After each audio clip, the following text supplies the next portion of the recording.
فنادى قائد شرطة الكوفة: يا ابن عقيل الدار محاصرة، سلم نفسك يا ابن عقيل، والله إن رفعت سيفك سيرنا عليك الدار جحيم. طلع من بيت طاعة وقوة متحمل ويحاج بروحه، قالها لازم نكمل، يدفع بالبيوت الضايقة بممشاه وسحب سيفه وبدت روسل.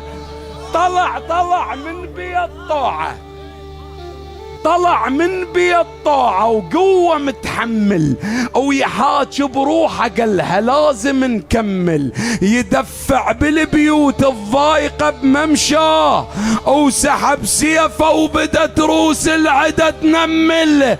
دارت معركة والدعم قام يقل والتجنيد فتحة وكل عمر يشمل، بس خلصونا من مسلم الكوفة تصيح ومسلم يذبح وطاعة ترد علل.